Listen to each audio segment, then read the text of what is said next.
అందరికీ జై హింద్. పాకిస్తాన్కి అమెరికా ఒక తండ్రి లాంటి దేశం. ఫుడ్ కావాలన్నా, ఆయిల్ కావాలన్నా, డబ్బు కావాలన్నా, మెడిసిన్స్ కావాలన్నా, ఆయుధాలు కావాలన్నా ప్రతిదానికి అమెరికా మీదే కంప్లీట్గా డిపెండ్ అయి ఉంటుంది. కానీ అలాంటి అమెరికా దేశంలోని ప్రొఫెసర్సే పాకిస్తాన్ కశ్మీర్ మీద చేస్తున్న క్లెయిమ్స్ని తీసి పారేశారు. అసలు పాకిస్తాన్కి కశ్మీర్ మీద హక్కు లేదు.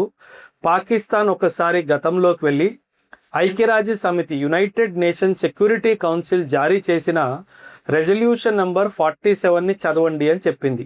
1948లో యుఎన్ సెక్యూరిటీ కౌన్సిల్ ఈ రెజల్యూషన్ని తీర్మించింది, ఈ రెజల్యూషన్ని పాస్ చేసింది. ఈ రెజల్యూషన్లో 3 స్టెప్స్ గురించి మాట్లాడింది. అసలు పాకిస్తాన్ ఉద్దేశం ఏంటంటే, మీరు కశ్మీర్లో ఎలక్షన్స్ చేయండి, కశ్మీర్ ప్రజల్ని డిసైడ్ చేయనివ్వండి వాళ్ళు ఇండియన్ సిటిజన్సా పాకిస్తాన్ సిటిజన్సా అన్నది పాకిస్తాన్ యొక్క స్టాండ్. ఈ అమెరికన్ ప్రొఫెసర్ పాకిస్తాన్ని చాలా సూటిగా ఒక ప్రశ్న అడిగారు. ఏంటది? మీరు యుఎన్ సెక్యూరిటీ కౌన్సిల్ యొక్క రెజల్యూషన్ చదివేరా అంటే నేను చదవలేదు అని అన్నారు. అంటే అప్పుడు చాలా కఠినంగా మాట్లాడుతూ, ఏమీ చదవకుండా నీకు ఇష్టం వచ్చినట్టు మాట్లాడుతున్నావు అని చెప్పి చాలా తిరస్కరిస్తూ తనతో మాట్లాడారు. అసలు ఈ 47 రెజల్యూషన్ ఏం చెప్తుందో తెలుసా? మీ అందరికీ తెలియాలి, చాలా ఇంపార్టెంట్ రెజల్యూషన్.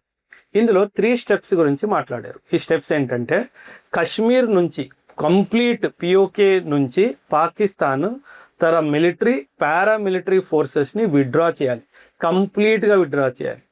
పాకిస్తాన్ కంప్లీట్గా విత్డ్రా చేసిన పక్షంలో ఇండియా తన ట్రూప్స్ స్ట్రెంగ్త్ని తగ్గించాలి. ఇక్కడ ఇండియాని కంప్లీట్గా తీయాలి అని చెప్పలేదు, పాకిస్తాన్ని మాత్రం కంప్లీట్గా తీయాలి అని చెప్పింది. పాకిస్తాన్ కంప్లీట్ తీసిన పక్షంలో ఇండియా ట్రూప్స్ ప్రెజెన్స్ని తగ్గించాలి.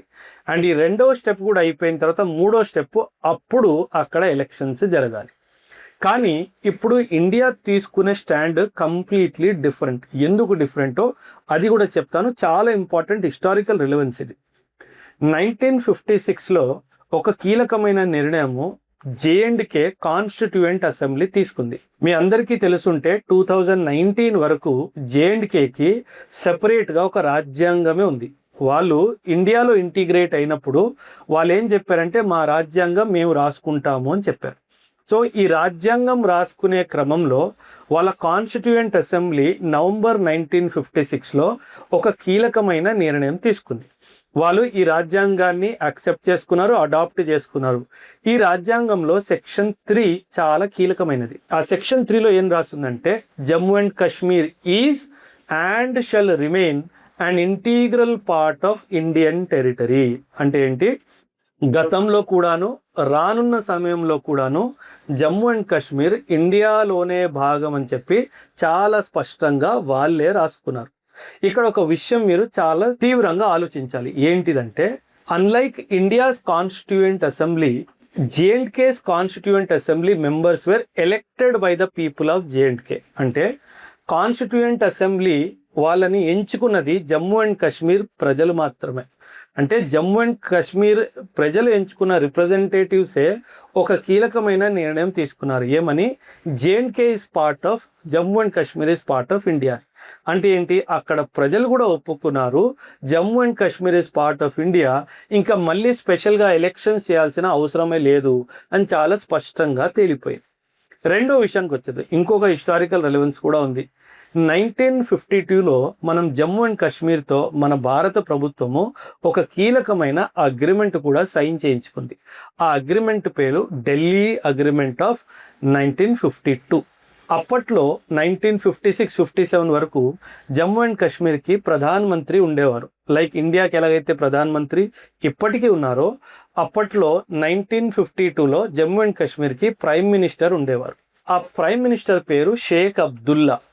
ఈ ఢిల్లీ అగ్రిమెంట్లో తను ఏం ఒప్పుకున్నారంటే, జమ్మూ అండ్ కాశ్మీర్లో సిటిజన్స్ ఎవరైతే ఉన్నారో వాళ్ళు ఇండియన్ సిటిజన్స్ కూడాను అని చెప్పి వాళ్ళ ప్రైమ్ మినిస్టరే స్వయంగా ఢిల్లీ అగ్రిమెంట్ని సైన్ చేశారు.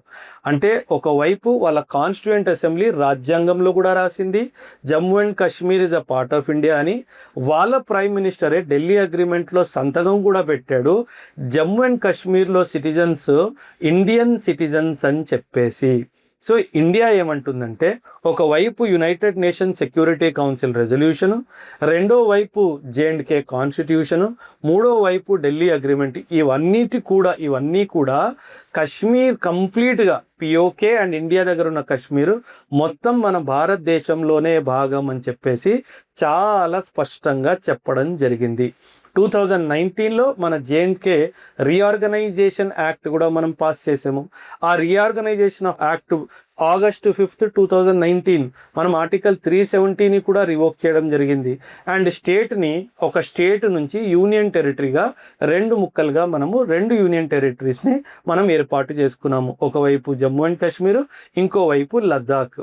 సో ఇలా జమ్మూ అండ్ కాశ్మీర్ మీద కంప్లీట్ కంట్రోల్ ఇండియాది వచ్చేలాగా మన ప్రభుత్వము కంప్లీట్గా ప్రిపరేషన్ చేస్తుంది. కానీ పాకిస్తాన్ దేశం మాత్రము వాళ్ళ బుద్ధే అలాంటిది కాబట్టి మళ్ళీ పెద్ద ఇంటర్నేషనల్ ఆర్గనైజేషన్స్ ప్లాట్ఫామ్ మీద వాళ్ళు అవమానించుకోవడానికి ప్రయత్నిస్తారు తప్పితే కశ్మీర్ మీద వాళ్ళకి ఎటువంటి హక్కు లేదు అని చెప్పి తేలిపోయింది. మనం ఇన్ఫ్యాక్ట్ ఇంకా వెనక్కి వెళ్తే హిస్టరీలో అప్పట్లో జమ్మూ అండ్ కాశ్మీర్లో మహారాజా హరి సింగ్ అని చెప్పి ఒక శాసకుడు ఉండేవాడు. ఆ శాసకుడు కూడా ఒక అగ్రిమెంట్ ఇండియాతో ఇన్స్ట్రుమెంట్ ఆఫ్ అక్సెషన్ అని చెప్పి అగ్రిమెంట్ తను కూడా సైన్ చేసి ఏం చెప్పాడంటే Jammu and Kashmir is an integral part of India అని చెప్పి తను కూడా సైన్ చేశాడు. అంటే 1947 అప్పట్లో మహారాజా హరి సింగ్ సైన్ చేసిన డాక్యుమెంట్, యుఎన్ సెక్యూరిటీ కౌన్సిల్ నిర్ణయము, జమ్మూ అండ్ కాశ్మీర్ కాన్స్టిట్యూషన్ రాసిన సెక్షన్ 3, ఢిల్లీ అగ్రిమెంట్, ఇవన్నీ ఒకటే మాట చెప్తాయి ఏంటంటే Kashmir is an integral part of India అని. సో పాకిస్తాన్ దుర్బుద్ధి మీద మీ అభిప్రాయాల్ని ఖచ్చితంగా కమెంట్స్లో తెలియచేయండి. థ్యాంక్ యూ అండ్ జై.